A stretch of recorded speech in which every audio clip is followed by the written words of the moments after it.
You're listening to the Rewilding Earth podcast.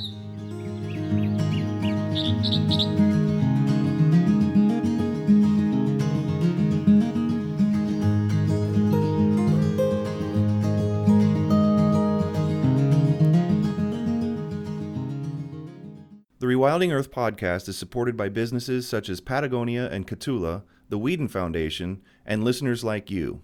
If you love the work Rewilding is doing, please consider donating at rewilding.org, and be sure to subscribe to the podcast while you're there. Paul Jepson is course director for Oxford University's Master in Science in Biodiversity, Conservation, and Management. He's also a senior research fellow with the Smith School of Enterprise and the Environment. He's held senior research fellowships with the Environmental Change Institute and the Skoll Center for Social Entrepreneurship at the said business school. Paul is also on the board of Rewilding Europe, whose aim is to create large rewilded landscapes in at least 10 different regions across Europe. Through his scientific publications and work at Oxford University, he's making an invaluable contribution to the development of rewilding as a conservation narrative in Europe. Today I talked with Paul about rewilding challenges and opportunities, starting with the challenge he's currently most excited about. If I was going to have to say what I'm most excited about in, from a European perspective on rewilding, is the challenge we've got where there's this growing interest in rewilding, both as a concept and as an approach, particularly among the new generation of conservation professionals. But actually, the number of rewilding initiatives and the number of opportunities for young people to get engaged is rather low. So I don't know whether I'm excited about this, but I'm excited that there's such demand and interest growing. But then it's also this really interesting challenge is, how can we scale up the initiatives, the rewilding initiatives, so that, the younger generation of conservationists can get involved.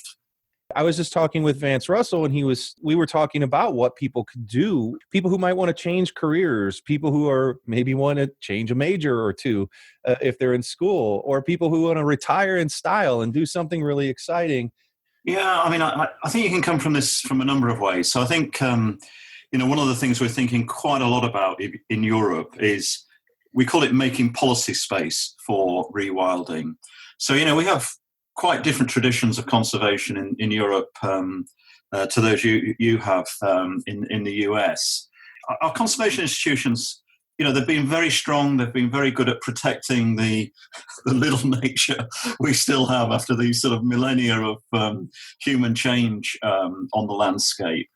But actually, they don't really support some of the rewilding ideas and the new interdisciplinary science which is associated with rewilding. So I think one of our challenges is to create this more enabling policy environment. One of the things we aim to do in rewilding, or one of the things which is getting people excited, is reassembling the mega herbivore guilds of Europe. So just imagining that, that in Europe, supposedly our wild bovid, the auroch, went extinct in 1624. We don't really know equids, ponies, as wild animals, but we do know that 12,000 years ago, Europe, had a sort of grassland, savanna, cold Serengeti like landscape.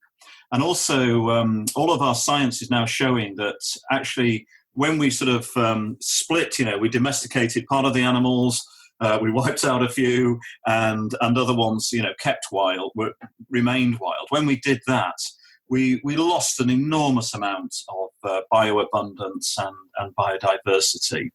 So one of our agendas is to, and which is happening. It's being experimented with in the Netherlands, in Portugal now, in the Carpathian Mountains, is reassembling these large herbivore assemblies.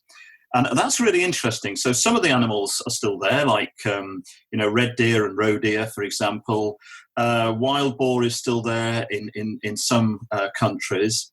Bison, we nearly wiped out after the Second World War. It was down to about 50, but they're now back up to 5,000, so we can bring that in.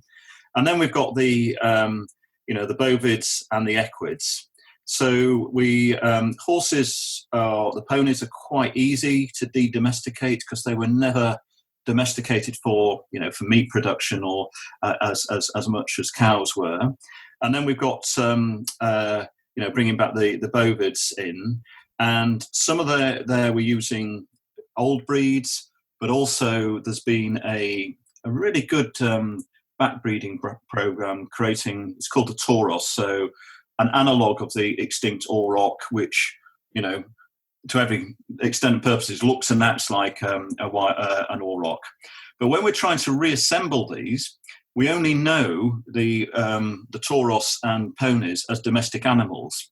So they're governed by animal husbandry law, biohazard law, mm-hmm. and of course the public are not then very an animal welfare sensitive public. It's not used to horses starving or corpses lying around or carcasses lying around or whatever. So this challenge of relaxing policy and, if you like, creating a new category of animals which is neither quite wild nor domesticated, we're calling it kept wild, that this is a really important area for us in sort of creating this policy space for us. And a second area which we're really thinking about is the constraints on rewilding. So, if you imagine that most of Europe was, we moved from, sort of pre-industrial pastoral type agriculture, very rich nature and biodiversity and sort of these low intensity ways of farming, to a more industrialized agriculture. And really, for a lot of the time, what we've been trying to conserve is those remnants of that, whatever you want to call it, that sort of pastoral countryside. And to do that, from our natural history traditions, we specified different types of habitat. And a grassland or particular grassland habitat had a particular mix of species in it. A particular woodland habitat had a mix of species with it.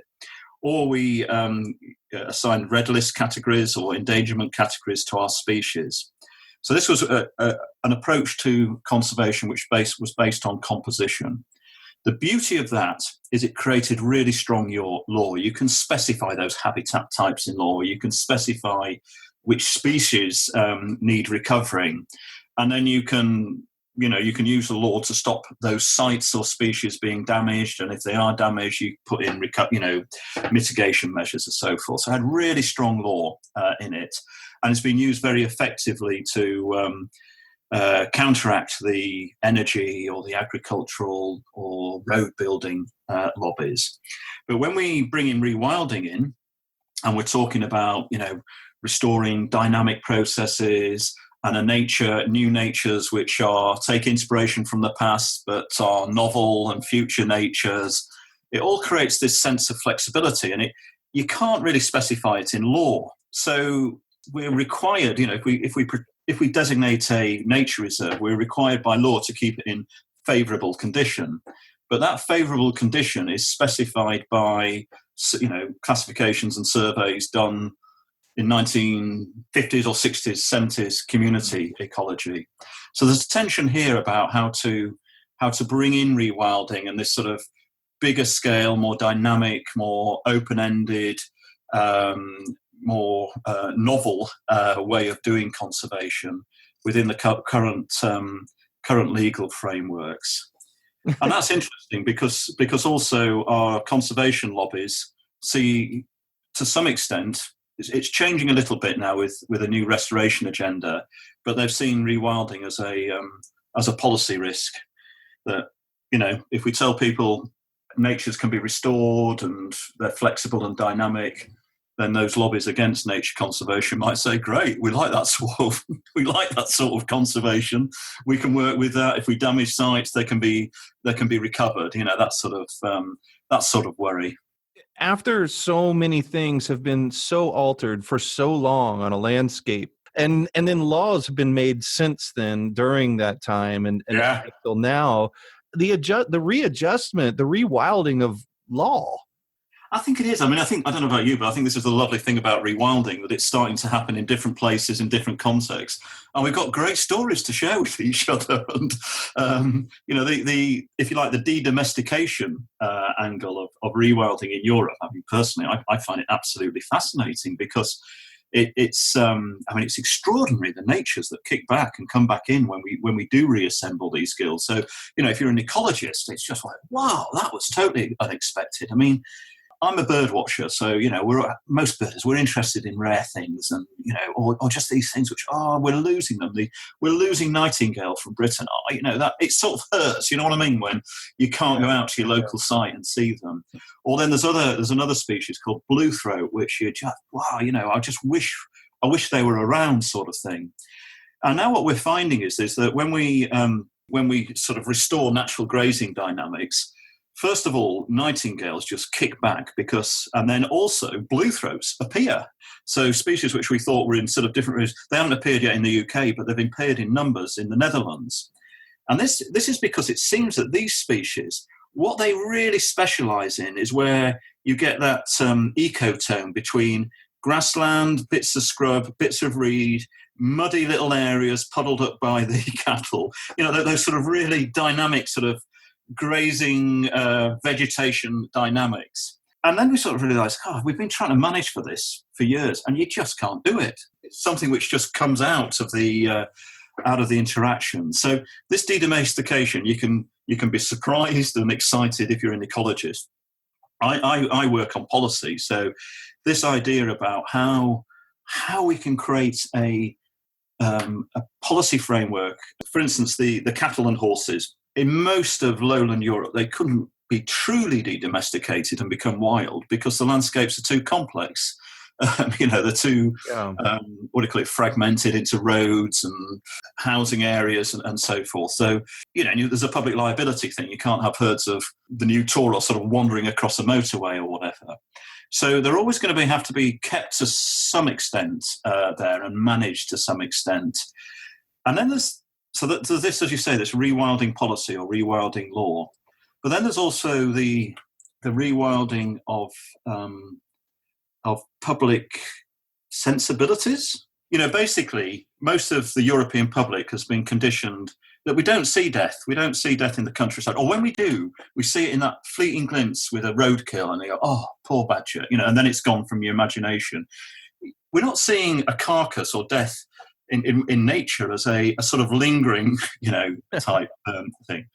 But on the other hand, we will pay a shed load of money to fly to Africa, and that's the spectacle, the carcass and the vultures on it. Right. So there is a reorientation of it, and I think what we're learning here is you've got to be really sensitive to those sensibilities. So, the Svartespassen, there was sort of a more in-your-face type of rewilding going along where the cattle were allowed to starve. This is 40 minutes outside Amsterdam with one of the strongest animal rights, animal welfare populations in Europe. And you're just irritating them or just, winding them up for no reason. And it just causes, discord.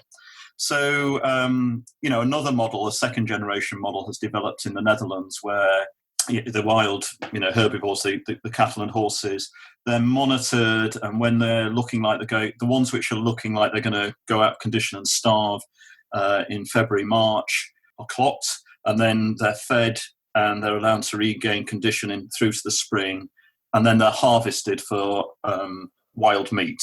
So, sort of a more sort of premium, high quality meat product, and that maintains the grazing dynamics from year to year. But of course, it doesn't bring back the carcasses and scavenger ecology. You can also picture a wolf listening to this right now, going, "Are you kidding me? This is my thing," and you're.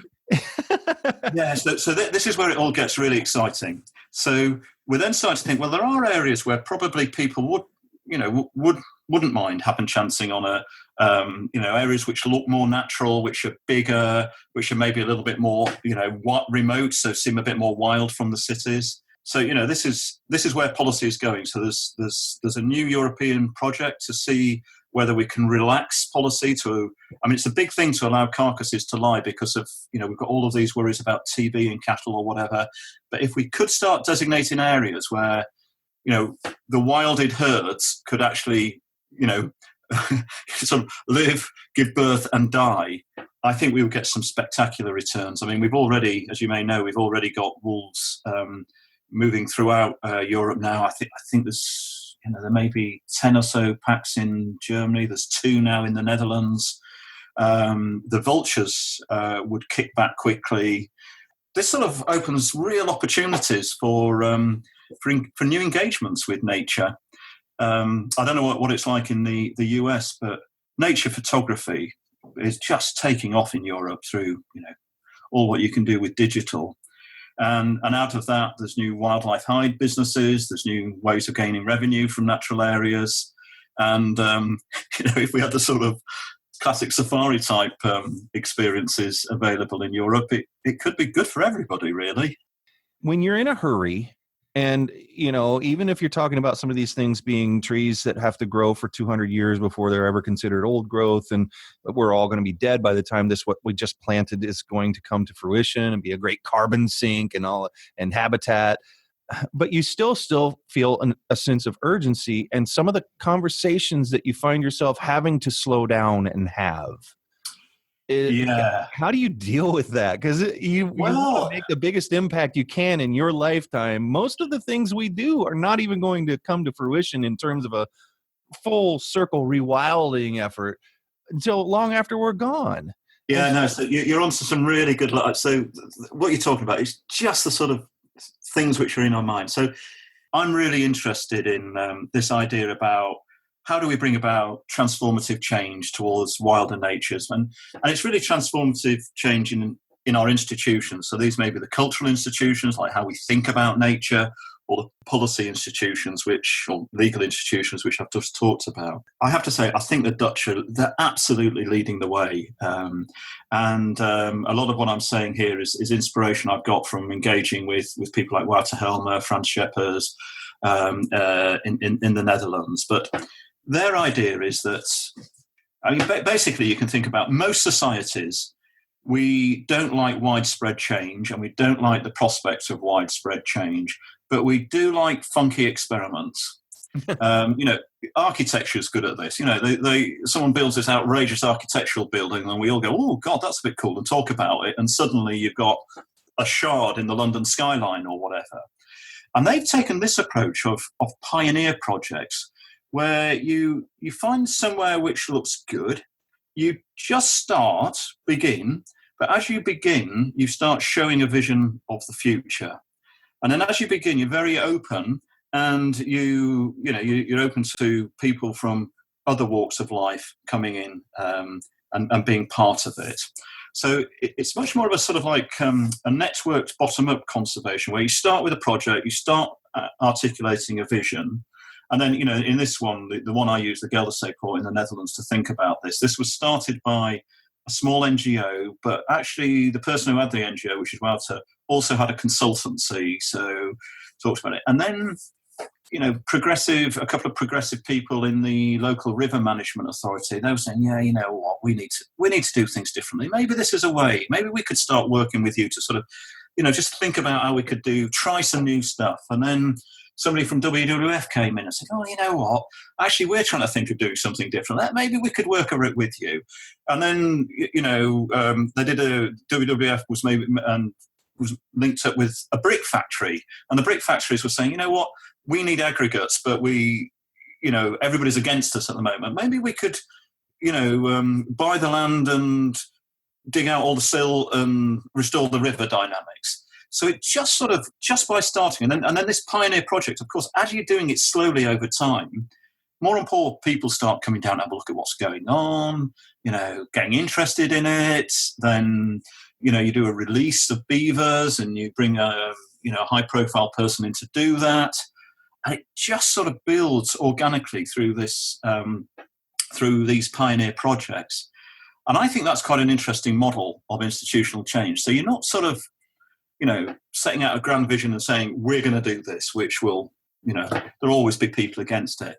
You're just starting, and saying, hey, we're going to have a go at this. What do you think? Do you want to join in? And let it build up. Which is and it's a crazy approach for people like you who are really into the policy stuff. And how are we going to manage all of this? How are we going to do all these things? And then to shoot to the other end of the spectrum and really get a kick out of that. It might be what you're looking for. It sounds like it is. The beauty of it is that it interacts. What we've learned is it interacts with policy. So actually, the policymakers and the politicians, they start, things come up where they need to show they're doing something and they need to show they're innovating, and they start looking at these, these pioneer projects, and then start adjusting towards them, bringing the ideas into the policy. So it's more of a sensible way of change where you're trying things out. If they don't work, they don't happen. But if they're looking good, you can start adjusting your institutions and your policies to do them. And as I mentioned with the de-domestication, that's starting to now happen where semi-wilded herds in these areas, they then built them up. They're then talking about how to manage these, and policies saying, yeah, we should respond to this. I have to say, though, the other thing which is happening in Europe is the need for nature, but the need for novel thinking on solutions to social and environmental change, particularly climate change and the things which come out of that. So, this project I just talked about, one of the big drivers and interest from policy was the River Rhine. With climate change, precipitation has increased. You're getting more extreme flood events. The flood events cause some pretty disastrous floodings. There needs to be a political response to that. This offers a political response to it, and actually it's offered a solution to it as well in terms of a way of managing river flows. I think these pioneer projects, when they work, it's when they're really linked to something which is a policy challenge. Another one, for example, would be in Iberia, in Spain and Portugal.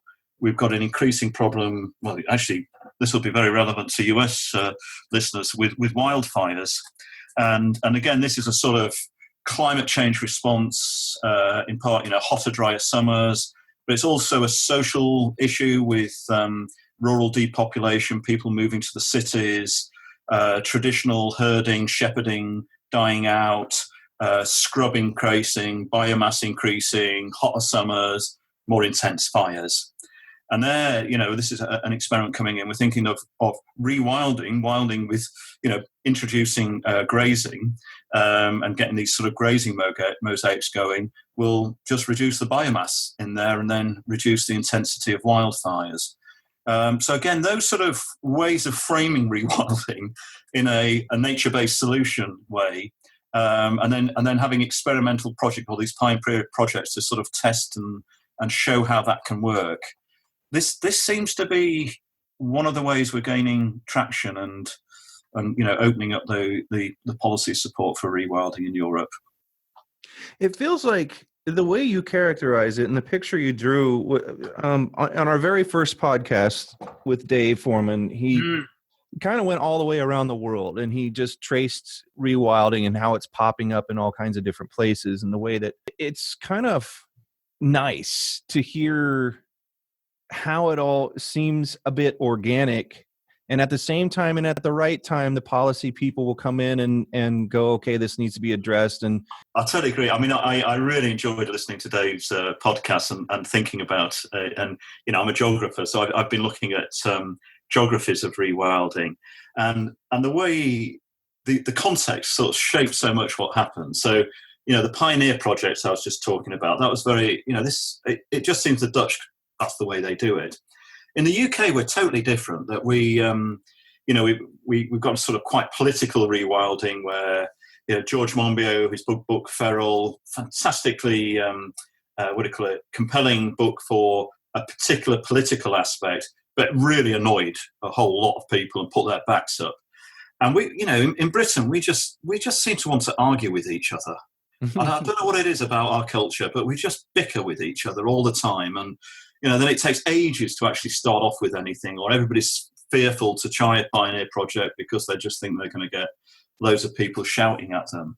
So I think it does rather depend on just the culture and maybe the spirit of the nation at the moment, and how confident a nation is feeling.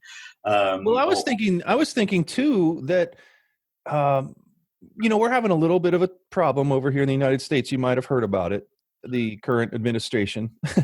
and it is completely, I mean, they're getting ready to open up the Arctic National Wildlife Refuge, the coastal plain, I mean, for oil. And we've fought for decades and decades to keep that protected.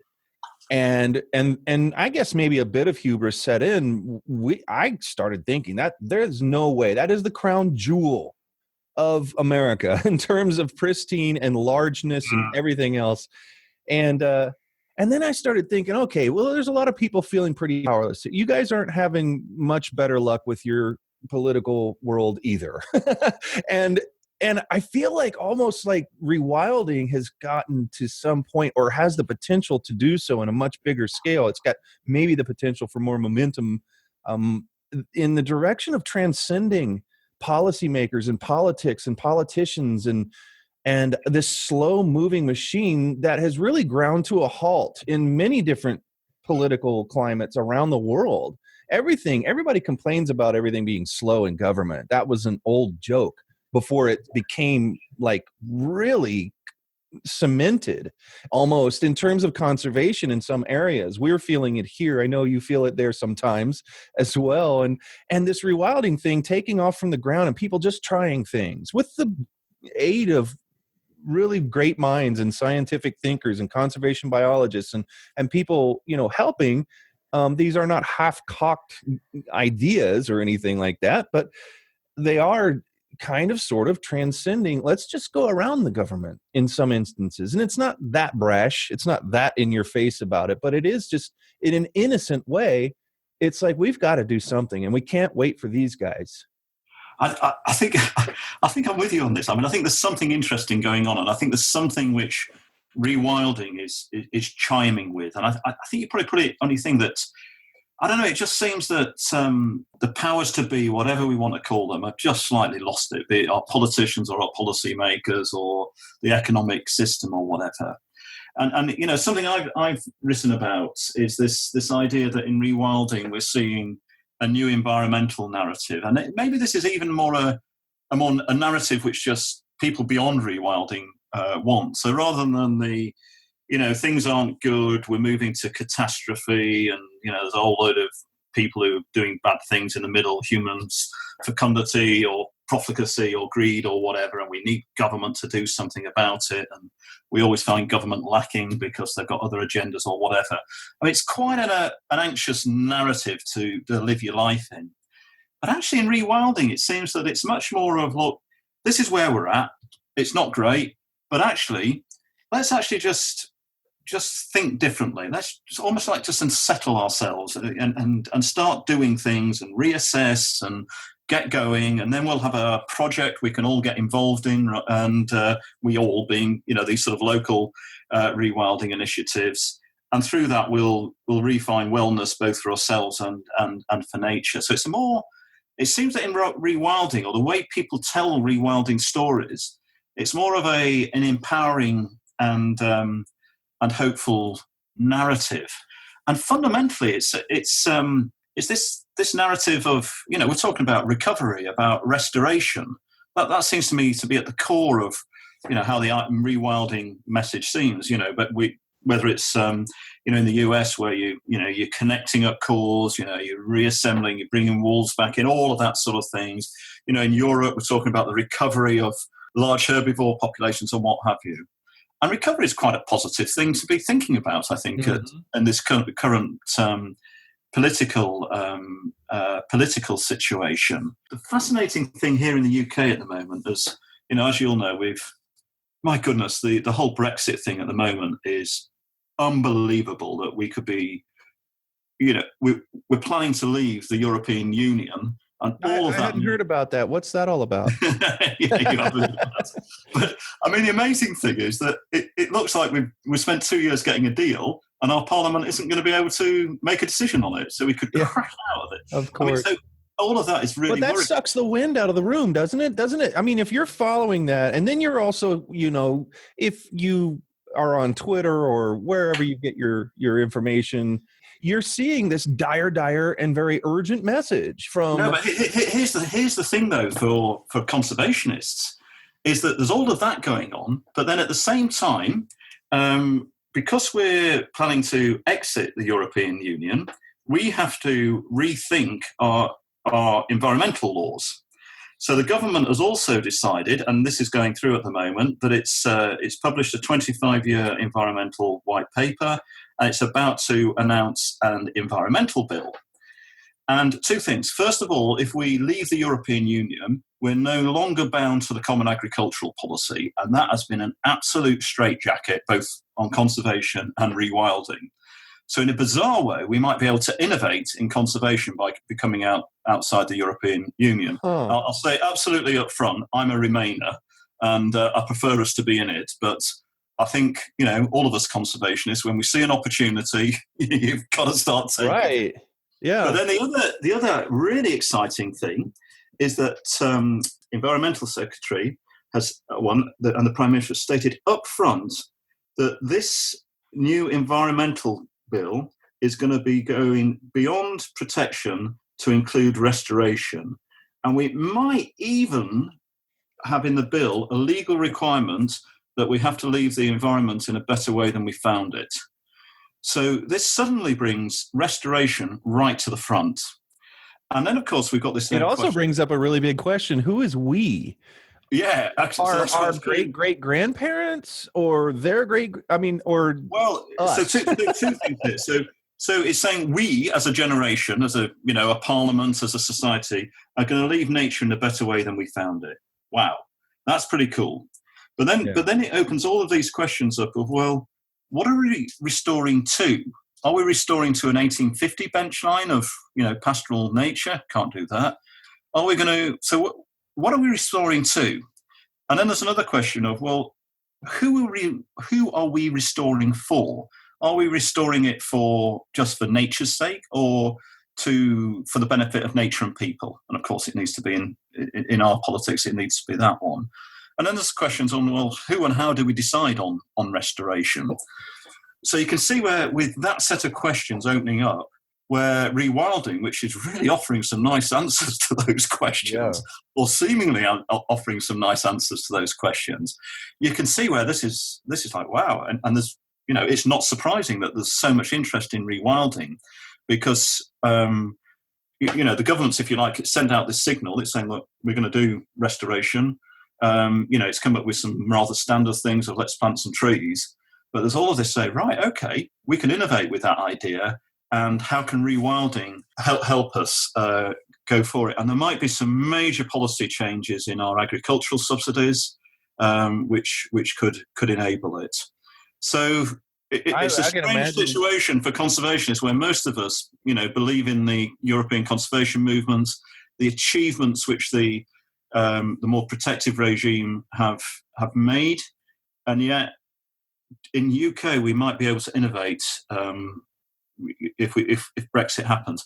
On saying that, though, the Dutch are still innovating more than we are within the European Union. So, I can imagine there would be someone screaming on Wall Street for the lack of sales of anti-anxiety medication just among conservationists here if we had some of those possibilities with our government that you just talked about, because holy cow, we're just holding on. Like, it's somebody who doesn't like to be on a roller coaster well down that very first really steep drop and just holding on for dear life is really how we're doing it now.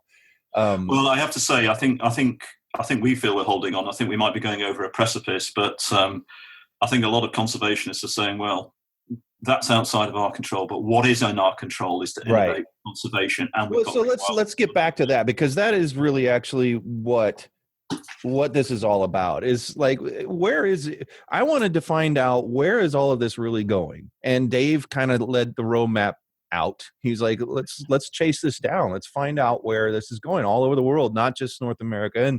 And I've been thinking a lot about what you're talking about today, but I had never talked to really anybody about it. And you brought it up, and I'm like, okay, this is interesting. This is what I really wanted to hear, is how these things are forming in this organic, transcendental We're going to just do it. People are hearing enough. And that's what I meant earlier, is they get on Twitter or whatever and they hear these dire things and they're ready to roll up their sleeves. They're ready to grab shovels and plant or whatever it is. And we had better be ready for this, onslaught of people who don't have the right background. They're not biologists, they're not ecologists. Yeah. But we'd better be ready to put them to work because we've got them all in a lather.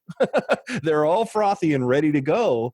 And it sounds like it's just going to happen this way. It will still be. Well, would you like me to take you on my global tour of the 7 versions of rewilding, which I've identified? Let's do it. Okay. So I think the first thing to say here, and this is quite interesting, is that, Dave and Reed Noss and people coined the phrase rewilding. But actually around the world, there has been innovative initiatives which capture many of the same principles of rewilding, which is about, the functional approach, restoring dynamic processes, reassembling trophic gills, and so forth. But they didn't call themselves rewilding. The term rewilding has been put on them, or they've adopted it because it's such a great word, basically. So, for instance, all of that stuff I was just been talking about in the Netherlands, up until 2012, that was called nature development. And actually, in policy, it's still called nature development there. So I think what we're seeing is that the term rewilding is now being applied to a suite of different ways of doing things, but which have a common set of principles or a consistent set of principles or characteristics. So if we start off that, when I'm lecturing this, I sort of tend to refer to the North American model as the 3 Cs model, just because that seems to be quite interesting. We've got the nature development model, which I've been talking about more in this conversation. In Latin America, so we seem to have a version of rewilding, if you think of the Iberia project and so forth, which is more about species reintroductions, reintroducing species which haven't become extinct, but they've become extinct from a particular area, and rebuilding an assembly of species there. That's the species reintroduction form of rewilding is the one we're also doing in the UK at the moment, reintroducing beavers and pine martens. Then there's a taxon substitution version of rewilding, which is the one we see in the oceanic islands, where you're using a taxon replacement. The giant tortoises have gone extinct on one island, and you can bring in 2 species from another island. So you're substituting and moving things around.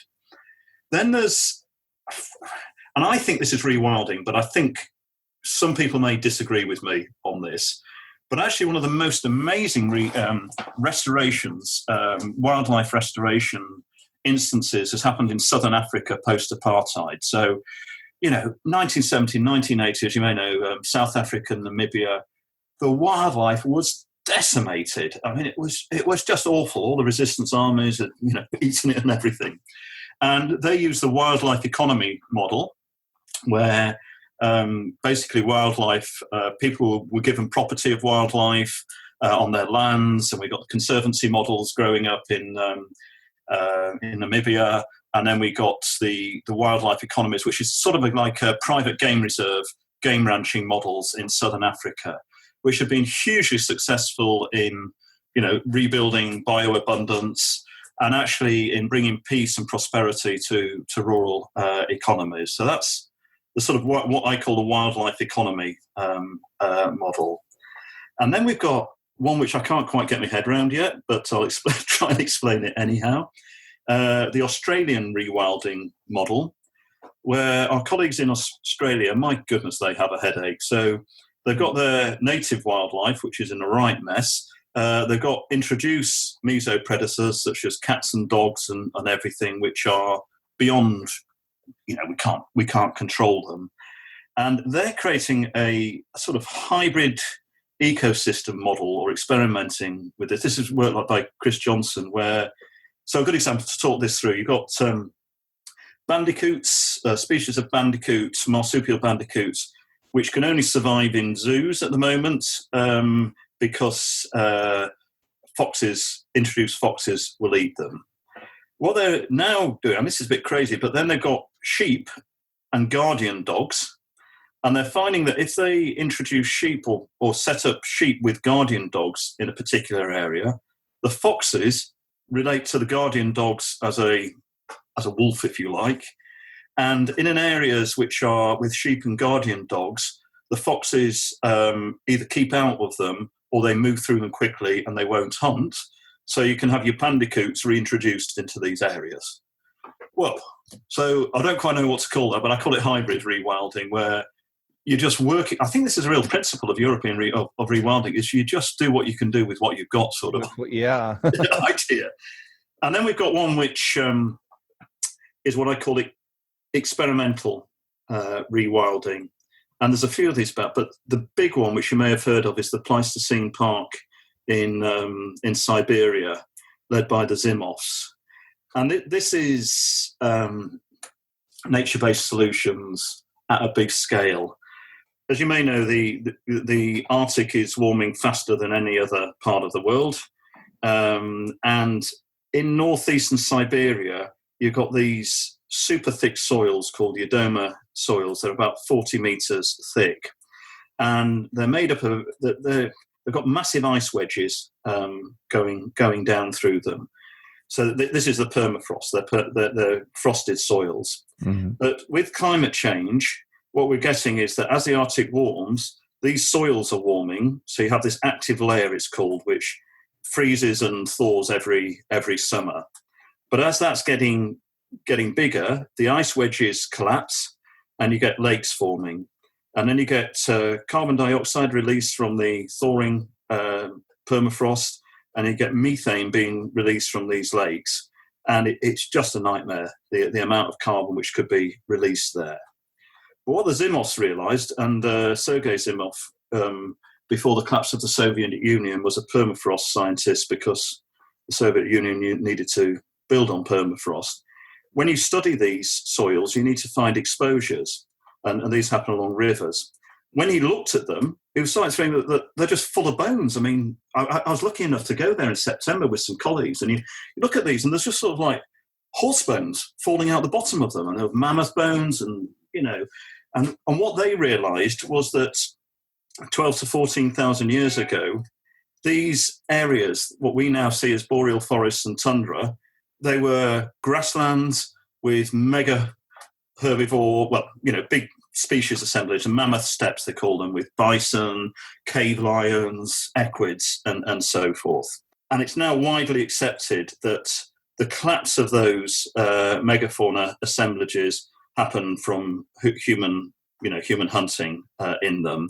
And it seems when human hunting came in, it flipped the system from savannas, which are grassland, so they have thin snow on them and they reflect the sun's light in the winter because they're white, so they're really cold, to a tundra system, which is darker because it's got trees on it, and the trees capture snow in drifts, and that forms an insulating layer on the permafrost.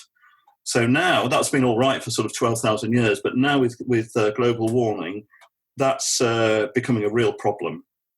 So their idea, and sorry, a bit of a long story to get there, but their idea is, could we restore the large herbivore assemblies and flip this system of tundra back into mammoth steppe without the mammoths, and by doing that, cool the permafrost and keep that carbon in the soil. Wow. So, amazing. And when you think of it, at that level of rewilding. Yeah, I mean, that's that's terraforming. It sounds... Well, it's a massive idea. And it's interesting, again, how when we're talking about geoengineering to deal with climate change, putting particles into the air or massive things, all of that is actually talked about quite sensibly. And yet, actually, this idea might be the most sensible of the lot, but it just seems bonkers. Well, maybe there's the newness of it, because I hadn't really heard anything, about that project. And so maybe as I get used to it, I'd be, but it does. I can see how that could come off. If it's unfamiliar, there's one reaction, and then you get used to it. And how do you feel now? So in some ways, that's how I'm seeing the sort of these different geographies of rewilding, and they've all got common things in them. They're all about restoring abiotic and trophic dynamics, trophic upgrading, we might want to call about it. They're all about just reassessing what we're doing in nature conservation, about thinking innovatively, doing what we can within, this sort of complex policy and political and social worlds we live. But they're all a bit sort of up for it as well, ambitious, confident, exciting.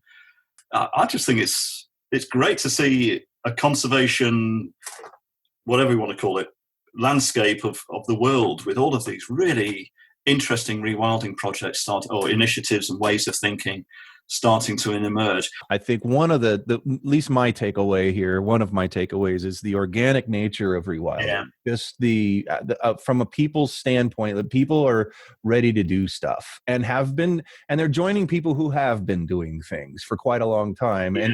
And but everybody in this fight is new to some part of it. Because absolutely, we're all out of our depth. We're all learning. I mean, I talk about it. It's like everybody's decided to go on an uncertain journey, but actually, it's quite fun going on uncertain journeys together and working out how to do things as you go along, and having that sense of purpose. And the other thing I love about rewilding is that it's reconnected science and practitioners again. That it's all together again. I mean, maybe this has been the case in the US always, but I think in Europe maybe, and maybe in some parts, other parts of the world, the sort of conservation science are sort of lifted off from the ground, as it were, and it is really nice, sort of having that co-production and co-innovation going on between science, practice, and then different, not just conservation practitioners, but different sectors, if you like. We have to go beyond what we did to get here. Especially all the bad things that we did to get here, but also what worked yesterday just doesn't work anymore. We can't use our old tactics.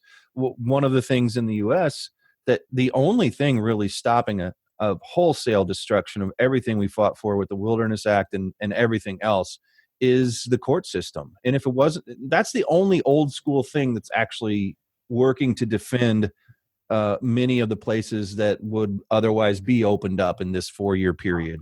And I see people coming together from, like you say, all over the different backgrounds and professions to do so. And I think that really does give us that sense of hope. Protect the best, restore the rest. Mm. So we've got to really respect and protect the really massive gains conservationists achieved, through legislation and so forth, of protecting what we had during, the last century. So we need to protect those gains. We need to protect the really powerful legislation and policy we had in place. But at the same time, we need to get on with this rewilding and restoration agenda. So we're bringing in that, we're kicking on, as it were, and bringing in a new agenda.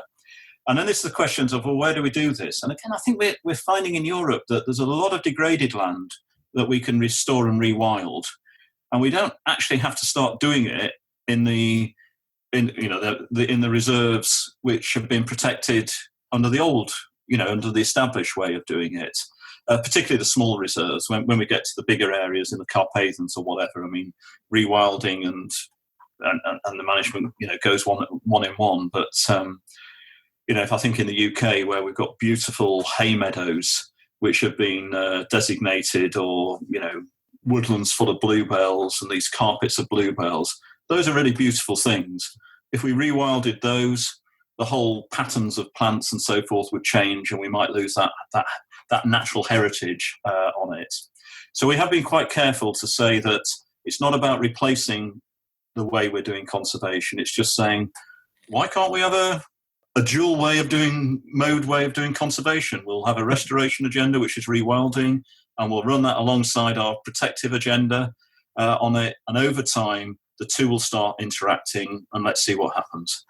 Well, and you just take the cores and say everything else is a possible corridor. And the protected areas have always been the cores.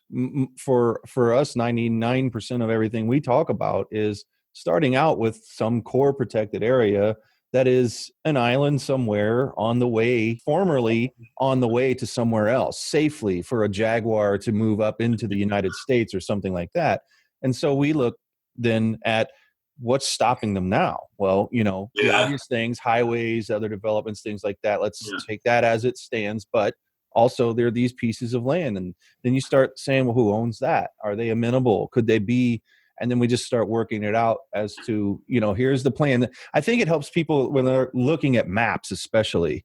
It gets very confusing very quickly. Depending on the scale of the map, you're looking at usually a large area.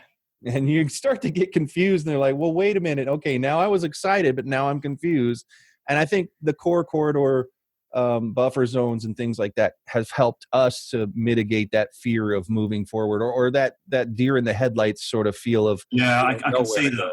Yeah. Although interestingly, in Western Europe, Lowland Western Europe, we're in almost the flip situation from you guys, where most of our reserves, we don't, do we have core reserves? For us, a big nature reserve is 100 hectares. Right. These are little pocket reserves from a US point of view.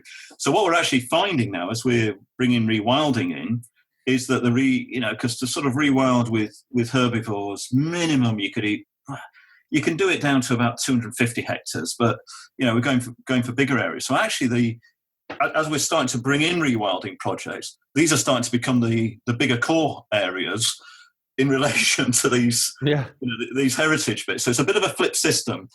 Thank you so much for taking the time to be on Rewilding Earth podcast. Pleasure. Absolute pleasure.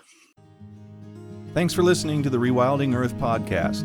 Be sure to visit rewilding.org to subscribe so you don't miss past and future episodes.